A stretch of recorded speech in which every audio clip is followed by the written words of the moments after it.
Ladies and gentlemen, for your safety, in accordance with the North Carolina Fire Prevention Code, the council chambers are equipped with 5 emergency exits, 2 on the upper level, 2 on the intermediate level, and 1 on the lower level. These exits are identified by the illuminated exit signs above each door. At this time, please locate the emergency exit nearest you and use this exit in the unlikely event of an emergency. The meeting will begin shortly. Please silence your cell phones. Thank you.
The following is a production of Cary TV, the Town of Cary's government access channel.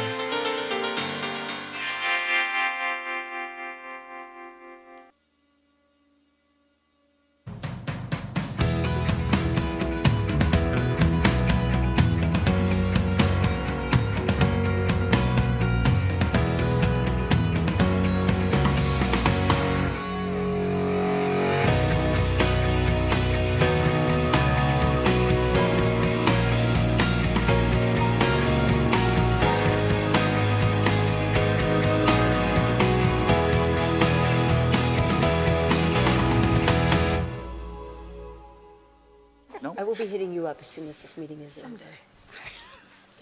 Good evening. I'll call this meeting to order.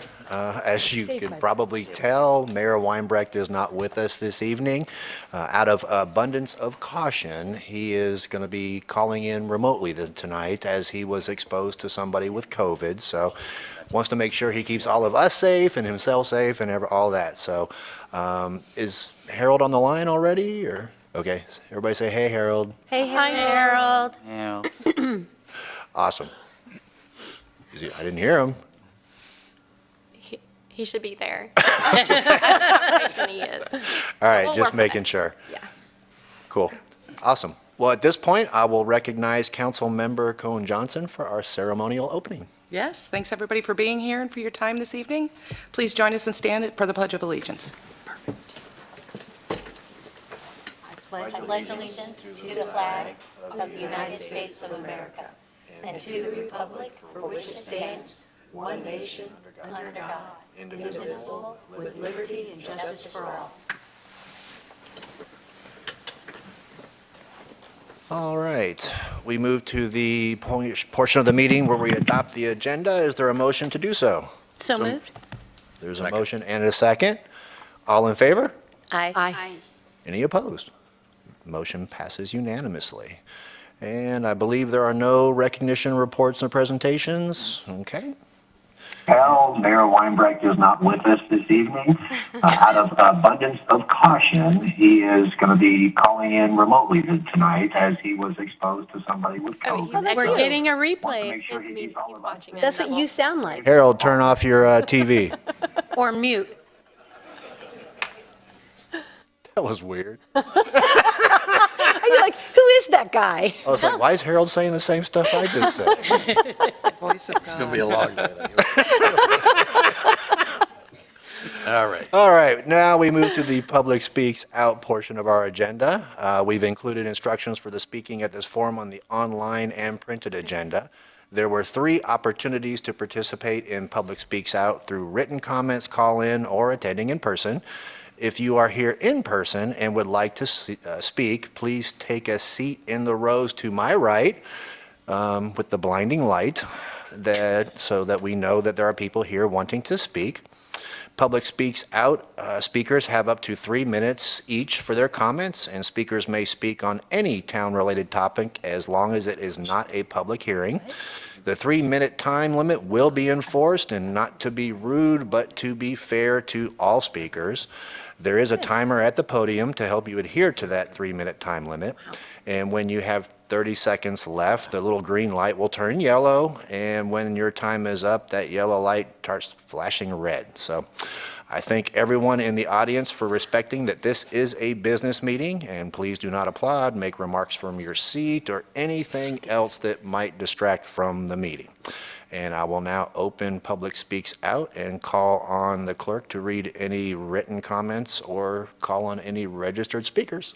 No written comments and no registered speakers. Okay, and at this point, we'll now open the floor to anyone who's here attending and would like to speak. Seeing no one, we will close Public Speaks Out, and we will now move to the consent agenda portion. For the benefit of people watching our meeting on TV, I will take a moment to review the consent agenda items, and please remember that one vote approves all these items. Council recommended advisory volunteer appointments, town code compliance with Session Law 2021-138, 22 REZ07 Green Level Industrial Rezoning, and 22 A05 Green McManus Annexation. Would any council member like to pull any item from consent? Seeing no one, I will call for a motion to approve the consent agenda. So moved. Second? We have a motion and a second. All in favor? Aye. Any opposed? Okay, that motion passes unanimously. All right, we're now at the public hearing portion of our meeting. Same rules apply that for Public Speaks Out, except that speakers now have 5 minutes for their comments instead of 3. And let's see. And our first public hearing is for 22A16 Carpenter Fire Station Road Annexation. This hearing was opened at the September 8th council meeting and continued to this meeting to allow the owner to submit the correct paperwork. Planning Manager Katie Dry will give a short summary as a reminder, and council may take action on this item. Ms. Dry. Good evening. As you noted, the public hearing was opened on this case on September 8th and continued until tonight.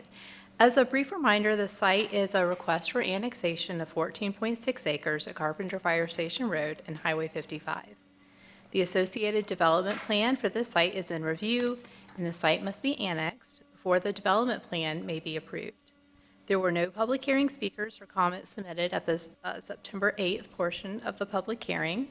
And following the conclusion of the public hearing tonight, I'm available for any questions. Thank you. Thank you, Ms. Dry. All right, I'll open the public hearing and call on the clerk to read any written comments and call on any registered speakers. No written comments and no registered speakers. Gotcha. All right, with that, I will close the public hearing. And does council members have any questions or comments? Mayor Pro Tem, we need to open the public hearing to anyone who might be in attendance. Shoot, I didn't do that. You can tell I'm new at this, right? All right, backing it up, I will now open the public hearing and call on any people that are in attendance who might like to speak on the public hearing. Seeing no one, I'll close the public hearing, and I already know that my colleagues do not have any comments or questions, so at this point, I will ask for a motion for the annexation. So moved? Second. That's to approve, right? Yes. Okay. All right, any further discussion? All those in favor? Aye. Anyone opposed? That motion passes unanimously. Our second public hearing is for item 22A06, 3528 Optimus Farm Road. The senior housing planner, Heather Whelan, will introduce the hearing. Council will not take action on this item tonight, but it will return at a future meeting. Ms. Whelan. Good evening, Mayor and Council. This is an annexation public hearing with deferred action. It is a request for an annexation of an 8-acre property located a quarter mile from Middle Creek High School, just east of the Westlake Road Optimus Farm Road intersection. The annexation also includes an additional 0.76 acres of intervening right-of-way on Optimus Farm Road. The area is contiguous to Cary's corporate limits, but outside of the ETJ. The associated rezoning case proposes an initial Cary zoning of R8CU, residential 8 conditional use, with conditions to facilitate up to 20 detached dwellings. The public hearing for the rezoning was held on July 28th, and there were no comments or questions from citizens on this case. Approval of the annexation is required before staff may approve any building permit for the site. And following the public hearing, action will be deferred to future council meeting to allow final vote on the annexation to coincide with final action on the associated rezoning. And this concludes staff's presentation. Thank you, Ms. Whelan. All right, at this point, I will open the public hearing and call on the clerk to read any written comments and call on any registered speakers. No written comments, no registered speakers. Okie dokie. All right, I will ask and invite anybody that might be here in attendance who might like to speak on the public hearing to approach the podium. Seeing no one, I will close this public hearing, and this item will return to us at a future date for action. Thank you, Ms. Whelan.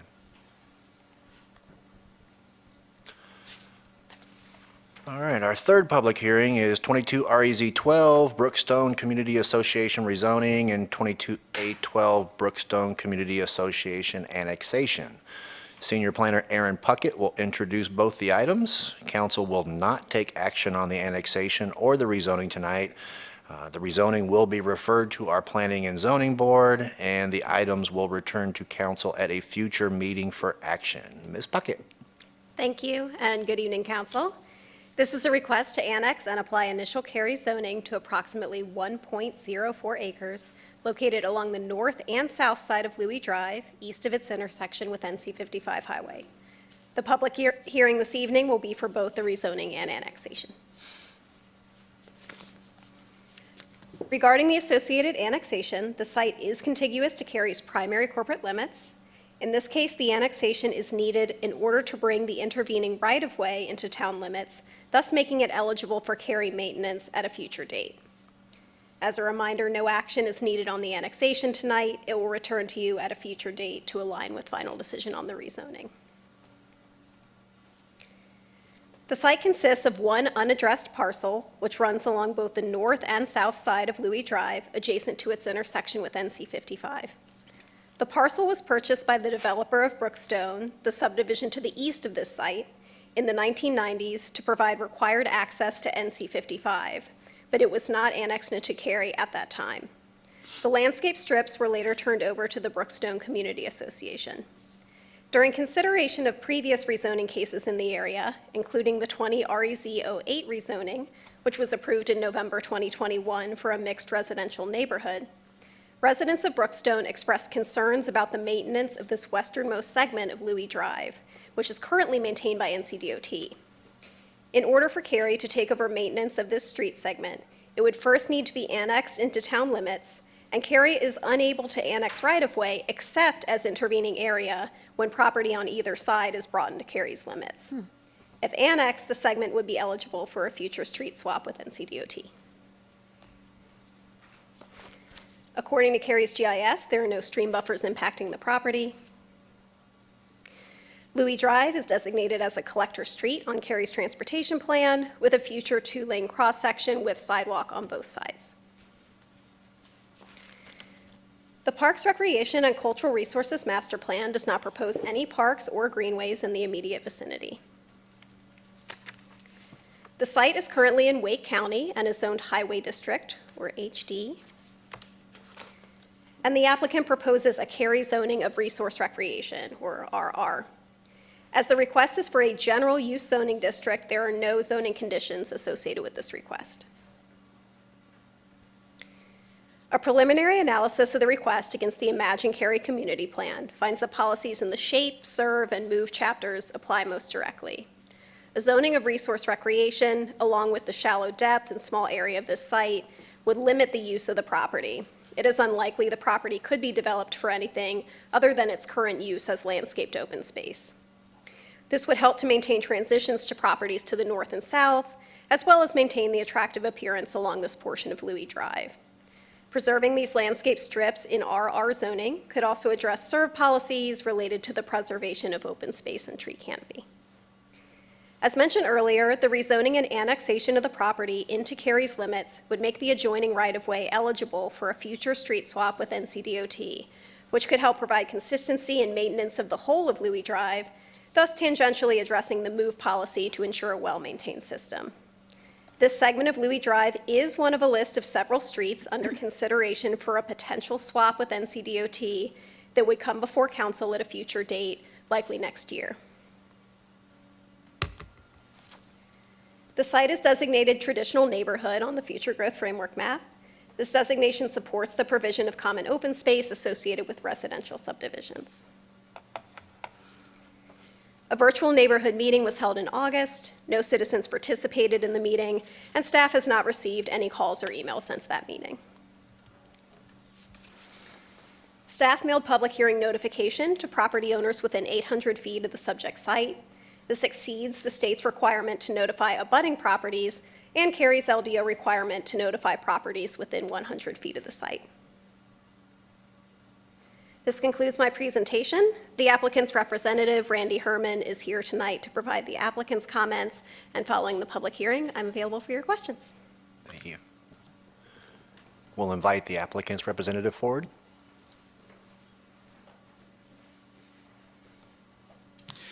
Thank you, Randy Herman, from the law firm of B.A. Folk, here representing Brookstone Community Association. So as Aaron said, the primary impetus for this annexation and rezoning is really to bring Louis Drive into the town of Cary's jurisdiction. As she said, when we were dealing with the rezoning of the adjacent property last year, one of the main concerns that members of the Brookstone Association had was Louis Drive being used as a cut-through and speeding and traffic issues of various sorts on Louis Drive. And part of the concern was that the town of Cary wasn't able to, is limited in what it can do about those issues because the portion of Louis Drive that's actually inside Brookstone is a town of Cary street, but this portion right at the end by 55 is currently DOT street, and so there's limited authority that the town has over the street and what they can do in terms of managing traffic and things like that. So we've proposed this annexation in order to allow for the future, in the future, for that portion of Louis Drive to be brought into the town's maintenance, so that the entire length of Louis Drive would be under control of the town, and hopefully that would give the town the ability to manage some of those traffic issues that we've seen. Happy to answer any questions, but hopefully this is a straightforward one. Sounds good. Stand by. We might have some. All right. At this point, I will open the public hearing and call on the clerk to read any written comments and/or call on any registered speakers. No written comments and no registered speakers. This is a pattern. Yes. All right. At this point, I will open the floor to anybody here that might want to speak on the request. Seeing no one, I will close the public hearing. And do you have any questions or comments? No. Anybody? No, but have we ever seen anything like this before? I don't remember seeing one. I have not personally. I think this is a bit of an unusual situation. We have had rezonings to, R40 and less impactful districts associated with an initial annexation, but that's usually for utilities. So this is a completely new situation for us, as far as I know. Is this what we did on Holly Springs Road, that we ended up with that kind of like strange strip of land within Cary? I'm not certain. That's something I could double check on, Kind of though. rezoned everything along the roadway so we could have development down where we do in like the southeast part of Cary. That may be, I believe that was something that occurred maybe prior to today's annexation requirements that allowed some annexation of right-of-way. Our legal staff may know more about that situation actually than I do. Yeah, some of the laws were different back then when we were doing different things. So if you want more details, we'd have to look into it. We don't need to. I just think that we have some experience. I just find it, I won't say troubling, but just odd that if anybody really believes that by connecting this and making it the town, we're going to solve a cut-through traffic problem, I don't think we will. There may be some element of monitoring that we do, but I just don't want us naive enough to think this is some magic silver bullet and all of a sudden no cut-through is going to happen there. Well, that was my question. What exactly, or what authorities might we have that we don't have if it's not under the town's jurisdiction? So the primary difference would be that we would be able to ensure some consistency with maintenance along all of Louis Drive. All of Louis Drive, except for this westernmost segment, is in our district. So that would sort of be the benefit on the citizen end, give them some certainty. My understanding is we also have some forthcoming utilities projects and things in this area that actually, if this were under our maintenance and ownership, that could help to facilitate some of that as well. So there is sort of a town benefit to it also. Our transportation staff and NCDOT have in the past identified this specific segment as being one that is appropriate for a street swap for all of those reasons. So the timing sort of coincidentally has worked out well, that I think this is something that would give a benefit to the citizen side. To Mr. Smith's point, it's not going to solve traffic, but to give some consistency in the maintenance as well as help with maybe even our future infrastructure projects that need to go in this segment. Okay. I think I would kind of agree with Mr. Smith's comments as well. And forgive me, I forgot that we had Mayor Weinbrecht on the phone. I don't want to ignore him, but Mayor, do you have any questions or comments?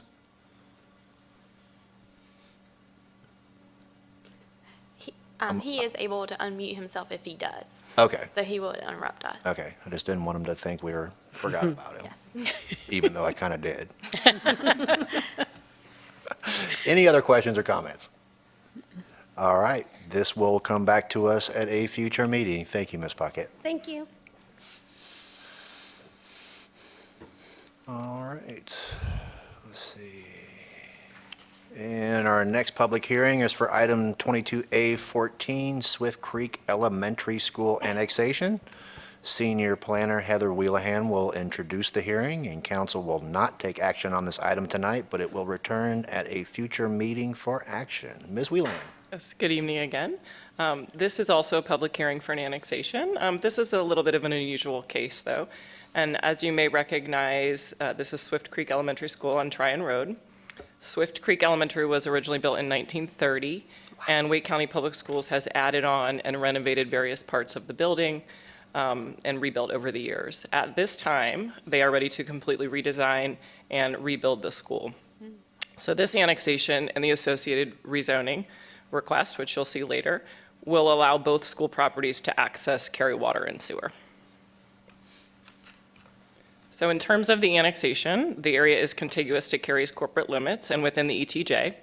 The properties are subject to the Raleigh-Cary annexation agreement. And as shown on the map, the properties north of the green dashed line are in Raleigh's future annexation area, and properties to the south fall in the area eligible to be annexed by Cary.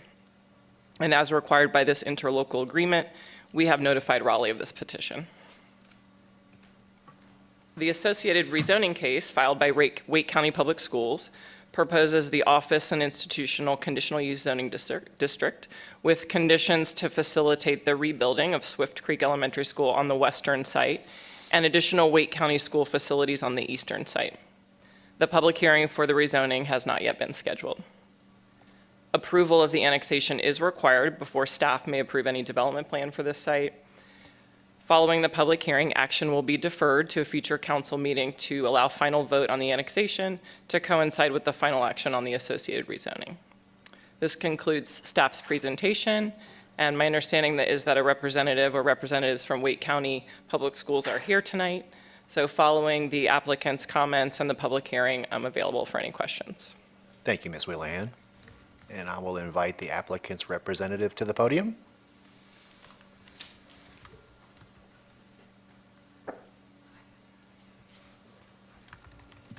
Good evening, ladies and gentlemen. Betty Parker, Senior Director of Real Estate Services with the Wake County Public Schools System. It's a pleasure to be with you tonight. I appreciate the opportunity to work. I'm sorry, I came running across the parking lot. I apologize for keeping you waiting. In working with Heather, I wanted to give you just a little bit of background that might be helpful for context on this particular project. This school is a very valuable part of the Cary community. It's been a school in this location since the 30s. The gymatorium, which is the oldest building still standing, was built in 1954 and is still in use. Wow. So although it's not an historic structure, we are working with your historic preservation folks to document its condition, take photos before we come for our planning and zoning board. I'm not emotional, I'm out of breath. Your agenda moved faster than I had anticipated. Nobody showed up. That's okay. It just means I need to do more jogging. In 1958, 2 additional classroom buildings were added. So this school has grown by building as the needs have grown. In the 80s, we replaced 2 of the buildings with a large 2-story structure that's there today. So it's 30 years old and in dire need of replacement and upgrading to current educational standards. So our current enrollment there is just under 400 students. The school we'd like to build is right at 500 students. So in terms of the condition, it is in dire straits and in need of replacement. Some of the typical annexation reasons to have access to public facilities, utilities, water, sewer, and the like, we've had the benefit of that for years. The town entered an agreement with the district long ago to provide water and sewer to the Swift Creek Elementary School site. So what this annexation does by bringing both properties formally in is not only to provide it to that site, but to the eastern assemblage we've acquired as well. As part of the Swift Creek Land Management Plan interlocal agreement, we worked with all of the municipalities, including Cary, to support an amendment that allowed these 2 sites to be available for water and sewer and to be brought into the town's jurisdiction. So we appreciate your support on that step. This would be the next logical step. Part of what we're planning to do in keeping with that amendment is to reroute the sewer so that 3,000 linear feet of force main that goes to the Jones Franklin pump station will no longer go there. It will now swing directly to Campbell Road. So there's some improvements that our development with this renovation will accomplish, in addition to upgrading the learning environment, addressing stormwater, and addressing traffic concerns. So all of that, of course, starts with our annexation. What might be of more interest to you than the school renovation is the eastern site piece. We acquired that assemblage in 2019, and at the time, there's very little land available in a growing area, and that's where we are here. So we originally acquired it thinking we would move Swift Creek to that site. But after doing an analysis after acquisition, we found the current site, as we had expanded it, was actually a better location. So what we had looked for on the other site is an alternative learning program. The idea is that we have some students for whom a new program was intended to provide services and intervention through an alternative learning program for middle school and high school education, as well as regular ed. The idea is kids are challenged to learn in a number of different ways, but the teaching methods that work often cross those boundaries. So we're trying to find a regional alternative learning program to assist those kids, whether it's cognitive, behavioral, emotional, to where their learning styles can be accommodated with a very efficient teaching method. So it's a new program. Unfortunately, in our last CIP, we have so much need. We were not able to prioritize that particular program for construction at this time. So the good news is it gives us time to continue to refine that plan and be sure that that's what we want for the site. But regardless, it's going to be an educational program of some sort. So that was the intended use for that eastern site. And it may come to fruition. We may be before you sooner than we think. But for now, we just have more need than we have capital improvement dollars. And of course, market volatility and inflation has really curbed some of our opportunities as it has across the board. I think that's most of what we wanted to share with you on the background conditioning plan. In addition to the improvements to sewer, part of the Swift Creek Land Management Plan interlocal agreement also addressed stormwater requirements. So we are applying more stringent stormwater requirements and measures to our design as outlined in that plan. So our intention is to come into the town and do a great job in upholding all the town's expectations. So we have a clear need for the additional seats, for the improvement in the educational facility, and for the opportunity to provide some of these more specialized instructions to our more unique populations in the area. With that, I apologize for being late, out of breath, and probably talking too much. I'm happy to address any questions you may have. Thank you for your time. No problem at all. Nothing to apologize for. We appreciate seeing you, Ms. Parker. Great. Thank you so much. All right. Anything else before I open the public hearing? Okay, thank you. At this point, I will open the public hearing and call on the clerk to read any written comments and call on any registered speakers. No written comments, no registered speakers. At this point, I will call on anyone who might be in attendance who would love to say something about this to come to the podium. Seeing no one, I will close the public hearing and open it up to council members for questions or comments. And just remember, we're talking about the annexation right now, not a rezoning or development plan. So will we see the rezoning next, or will that come back and see them together? You will see the rezoning next. Okay, Yeah. never mind. Anything else? Nope. All right. Well, this item will return to us at a future meeting. Thanks, Ms. Willihan. All right. Our last public hearing of the evening is for item 5.6, Acts 28, Land Development Ordinance Amendments pertaining to signs. Planning Manager Katie Dry will introduce the item. Council will not take action on these amendments tonight, but it will be referred to our Planning and Zoning Board. The item will return to us at a future meeting for action. Ms. Dry. Hello, good evening again. For your consideration are Act 28 amendments to the Land Development Ordinance.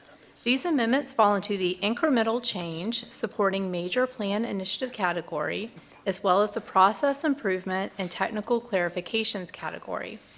All items are within Chapter 9 of the Land Development Ordinance, which regulates signs. Cary staff issues nearly 300 sign permits per year and handles hundreds more sign inquiries from contractors and businesses. Cary's sign ordinance is designed to promote a sign owner's needs while balancing the aesthetic and interest of the community and regulating the adverse effects of signs.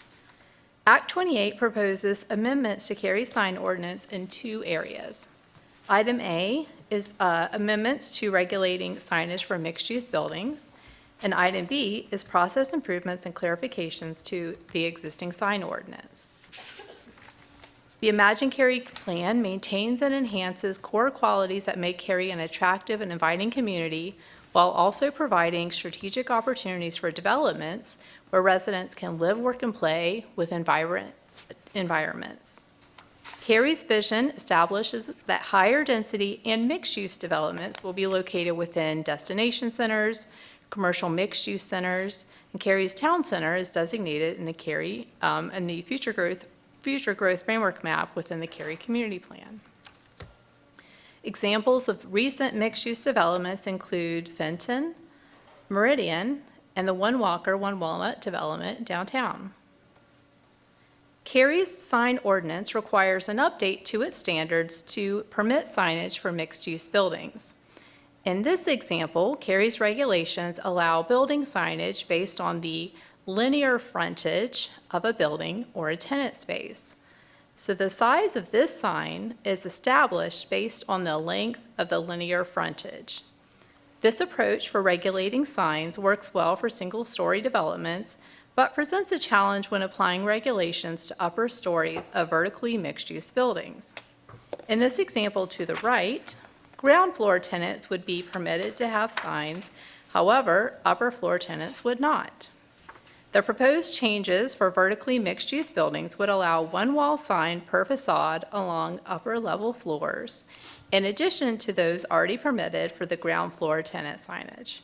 The sign criteria will follow the same process for ground floor tenants, where we measure along the linear frontage of the building. A second component of this amendment is to increase the allowable size and location for projecting signs. These are also called blade signs sometimes. Cary's current regulations allow for projecting signs under certain criteria. For example, projecting signs in the town center are allowed along pedestrian walkways with a maximum size of 6 square feet, as seen in this example. The proposed amendments would also allow for mixed-use buildings to have larger projecting signs up to 45 square feet, as seen in some of the examples to the right. The second part of Act 28 amendments found in item B are classified as process improvements and technical clarifications. The intent of this section is to clarify certain sections of the ordinance which have been either difficult to understand or enforce, and also to align with our current practice. This includes streamlining paperwork requirements for logos and trademarks, standardizing criteria for vehicle-oriented directional signs within commercial and office developments, clarifying size allowance for veranda signs, and criteria for window signs. Item B also includes 2 amendments for ground signs and monument signs. First is to clarify the calculation requirements in the town center. Our current regulations allow a maximum sign area of 32 square feet for all ground signs. In the town center, the maximum is also 32 square feet, with the caveat that any sign over 16 square feet must then reduce their wall sign area by the corresponding amount. We have found that coupling these allotments together is difficult to track and enforce, as tenants can change over time. We also want to note that as the item moves forward, we are going to continue to study ways to preserve the intent of this ordinance while looking for solutions for managing changing tenant needs. And we will include the findings of further study of this language in the staff report as the case continues to the Planning and Zoning Board. Item B also includes language to streamline the process for approving monument signs. The current ordinance requires that a development plan is required for verifying the location of a monument sign. And staff has found that the location verification for a monument sign can be accomplished not only through development plan, but also through using a survey or a plat. So this would open up additional options.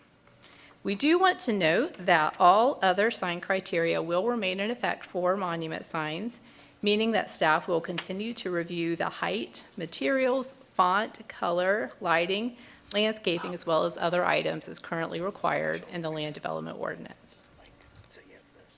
This concludes the presentation. Following the public hearing, I'm available to answer your questions. Thank you. Thank you. All right. At this point, I will open the public hearing and No written comment? I would invite anybody that would like to speak on this item to approach the podium. It's great to be Cary. All right. At this point, I will close the public hearing and open it up to council members for questions or comments. Looking at you. Okay. I was checking to make sure Sean already first. answered mine. I'm good. Okay, yeah, so I talked with Scott Berry and Ms. Dry this week because I had some concerns about items 3 and 4 under item B. And I think that my concerns are allayed, but I'll tell you what they were. For number 3, which was the, if you have a ground sign and a wall sign, and before that allotment was tied together, I was concerned that we would then have bigger signs. I just want to make sure that we didn't have any unintended consequences of taking away that correlation, that people came in and now they have a big sign here and a big sign here, that kind of thing. And then my concern with number 4, with the monument signs, had to do with, are we still checking what they look like? And I have total confidence, and that little bullet point at the bottom there gives me ultra confidence that we weren't giving it away, like, oh, sure, do anything you want for your monument sign, So I feel comfortable. Good, good. Any other questions or comments? Actually, I thought there'd be discussion on this one. Would you like to discuss something? No. All right, well, thank you very much. And the next step is for this to go to the Planning and Zoning Board for their review and give us their recommendation, and it will return to council for consideration at a later date. Thank you. All right, we move to discussion items. Our first and only discussion item is the Cary Apex Water Treatment Facility Maintenance Facility with rooftop solar. Item WT 1315 bid award, and Utilities Director Jamie Revels will present this item, and council may take action. Mr. Revels. All right, good evening, council. For your consideration is a bid award for a new maintenance building with rooftop solar at the Cary Apex Water Treatment Facility. This project provides another great example of how we are advancing Cary's environmental goals by incorporating rooftop solar with new construction. So the Cary Apex Water Treatment Facility has been in operation since 1993 and provides high-quality drinking water to approximately 280,000 citizens in Cary, Apex, Morrisville, Wake RTP, and the RDU Airport. The facility has expanded multiple times over the years, from its initial rating of 12 million gallons per day in 1993 when the plant opened, up to its current size and permitted capacity of 56 million gallons per day. Wow. In 2021, the Cary Apex Water Treatment Facility treated and distributed 8.2 million gallons of drinking water, or approximately 22.5 million gallons per day for our water service area. And that would be 8.2 billion gallons of drinking water. As we've heard in many recent headlines, aging infrastructure, especially related to water systems, is a major challenge for water utilities across the nation. In Cary, safe and reliable water service is supported by an extensive water utility maintenance program. The Cary Apex Water Treatment Facility Maintenance Complex serves as a base of operations for our maintenance staff. This is where our maintenance services are operated and managed for the water treatment facility itself, including our ozone generators and our chemical feed facilities, as well as several remote sites, including the raw water pump station and intake facility at Jordan Lake, as well as Cary's 8 elevated water storage tanks, the ground storage tank at Old Apex Road, and our interconnections with neighboring utilities. The proposed maintenance facility includes a project that is going to provide a new maintenance building and continues our focus on maintenance and preservation of our water system infrastructure for future generations. High quality and professional maintenance programs are essential for ensuring water system resiliency, infrastructure performance, and maintaining high quality drinking water. We are proud to report that our award-winning water treatment facilities remain focused on these fundamental aspects of effective utility management, and that our utility fund invests in long-term maintenance and improvement of our critical water system infrastructure. In fact, over 80% of our water utility capital plan is now dedicated to maintenance of existing infrastructure. The proposed facility expands our maintenance complex by providing a new 4,500 square foot building that combines with our existing 4,600 square foot facility. The new facility is designed as a flexible workspace to support a wide range of maintenance operations, as well as providing space for parts inventory management and equipment storage space. In following on Cary's values to support environmental protection and invest in clean and renewable energy, the facility has also been designed to accommodate rooftop solar as part of initial construction. The rooftop solar design for this maintenance building includes 87 rooftop panels with an anticipated annual production of approximately 57,000 kilowatt hours of renewable energy production. The solar panels are expected to provide sufficient power to supply all electrical needs for the maintenance building, or approximately enough for 4 to 7 homes, depending upon weather and overall solar production. This translates into a payback period of 6 to 9 years. The carbon offset for this solar facility is roughly equivalent to the carbon sequestered by 48 acres of forest in 1 year. We originally bid the project on July 21, and 2 of the 4 bids were considered non-responsive. We rebid the job on August 18th and received 2 bids. Salisbury and Moore Construction was determined to be the lowest responsible and responsive bidder. Staff recommends rejecting bids from July 21st and awarding the base bid received on August 18th to Salisbury and Moore Construction for $1,484,400. Upon council approval, staff will execute contracts, and construction is anticipated to begin later this year and last approximately 18 months. This concludes my presentation. I'll be glad to answer any questions. Thank you, Mr. Rebels. Do council members have questions or comments? I'm curious, what is the timeline once you start? When do you see this coming online? About 18 months, about 1.5 years. And it might be a little bit shorter, but with the materials and trying to get steel now, that kind of thing, that's why we're thinking 18 months. And will the electricity being provided by the solar be used in-house or, yeah, so it'll be all used on-site? It'll all be used on site, and we believe that we're going to produce more electricity than this maintenance building's actually going to use. And so the remainder, the balance of the power produced will be used on site at the Cary Apex Water Treatment Facility. Okay, so you're not sending it back to Duke for free? No, no. Good. We've got plenty of uses for the power at the water plant. Good. That's great.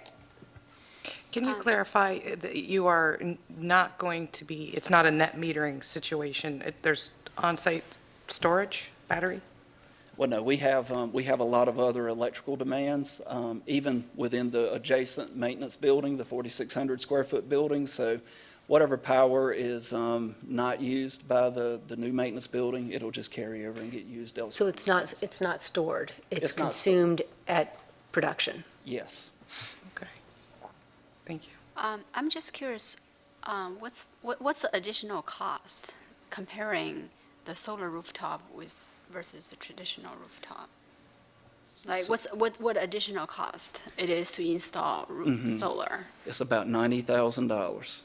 Okay, And the payback period is about 6 to 9 years. okay, that's good to know, and I'm really excited about this effort. I would love to see more town facility to have the solar infrastructure, so appreciate the staff efforts in this. That's a great point. You know, there's the 30% that homeowners get if they 30% reduction on their federal taxes.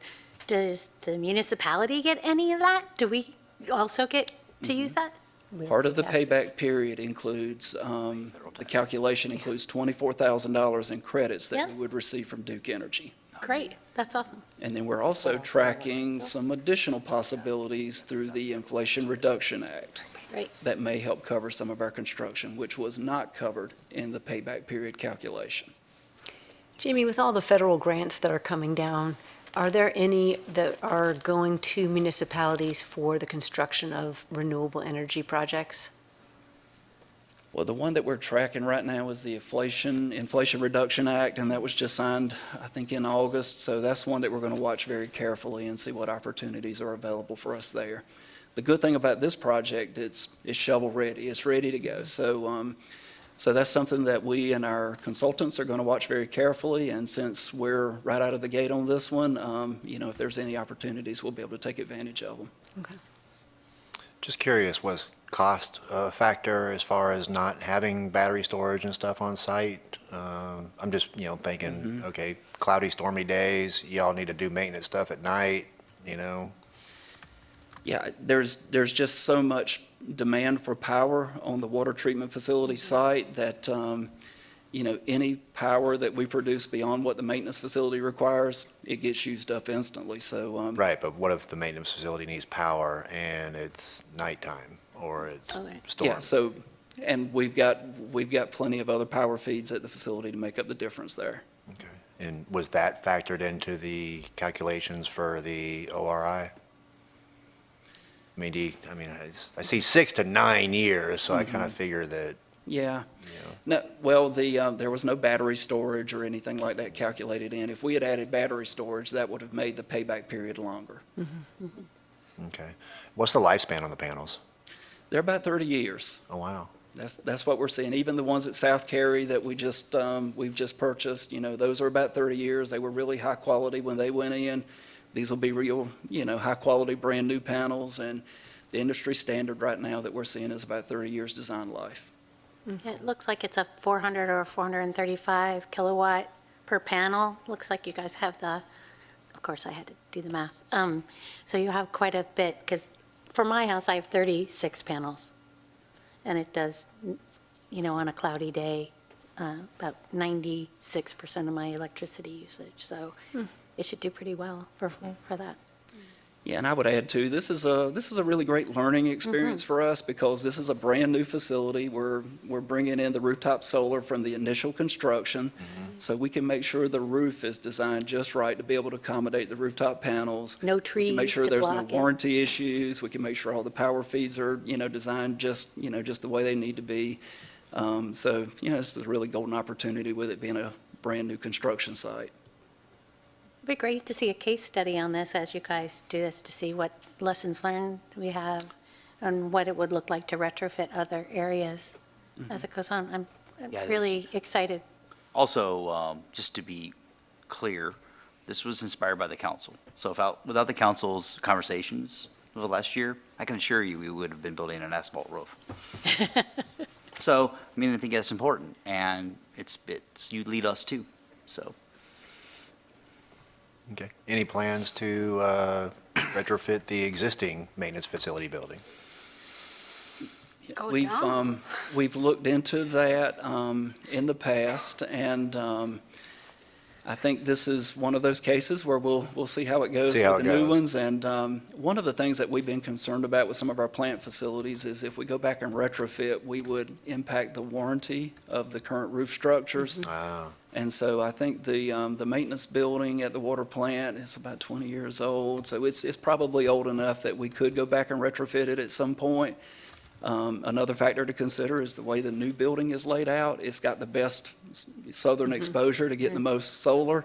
The current maintenance building is not aligned that way, so it may not be as, productive to put solar panels on that one. Okay, I was just curious. They seemed about the same size, so I was just... Yes, sir.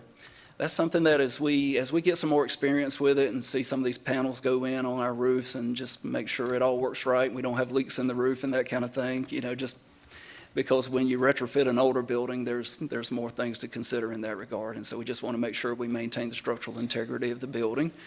And so as we get some experience, we'll certainly come back and consider all options. Okay. Fire stations might be a good place to look into. We're going to put them everywhere we can. Yeah. Excellent. And nowhere we shouldn't. For Dawn. Awesome. Any other comments or questions? I think we fixed the Don, this is Oh. Harold. Oh my gosh, he's there. Yeah, we tried several different technical approaches and landed on WebEx.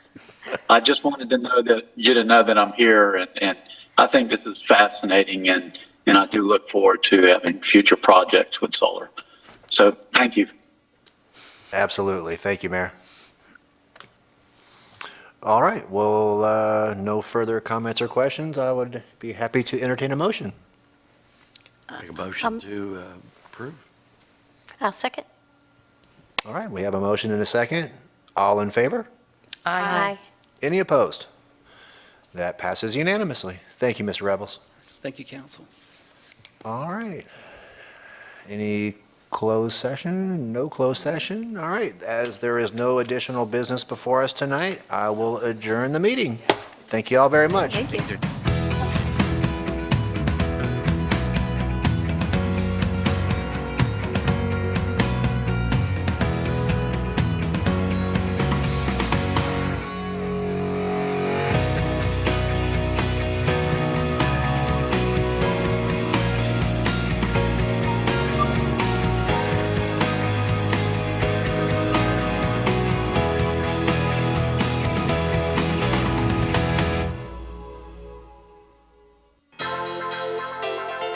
This has been a production of Cary TV.